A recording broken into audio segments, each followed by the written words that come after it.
Okay, this is part 3 of my video for my psych presentation. I believe we left off where Maria had just got with her second husband and was somewhat learning to take her disorder seriously and learning to live with it and work with it. At this point, I thought it would be appropriate to discuss some of the symptoms that she had in particular that were unique to her, and discuss some of the medicines and the treatments that she has chosen to do. She had symptoms such as the hypersexuality, which I had said something about in the previous video. She spent a great deal of money, which she actually had because she had made a great deal of money on her first book called Wasted. She just overall wasn't functioning. It was a difficult time. She would go into manic rages and throw things and break things and be physically violent and aggressive toward people and not remember it the next day. She would drive like a mad woman down the highway.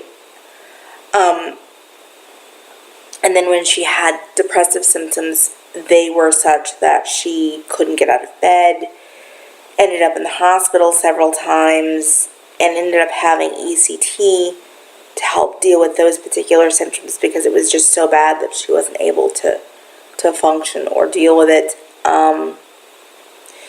She does take a great deal of medicine in order to control the symptoms that she has, but it tends to work quite well. The specific meds at the time of the writing are actually in the paper format for this project, so I'll just let you read those. But she didn't, she has learned to take the meds and learned to deal with the good days and the bad days, and there were times that she had said that there are just times when you have this disorder that you're just going to be quote unquote batshit crazy, and that's just the way it's going to be. And she also made it very clear to the reader that the medications help treat the disorder, but they don't make it go away. So it's something that you have to live with. Now, to what extent you choose to live with it, according to her, it is how well you use your support system and things in your environment to help you live with the disorder. She is now doing writing more novels and public speaking awareness on mental health and eating disorder issues. Seems to be about as stable as she's going to be given the current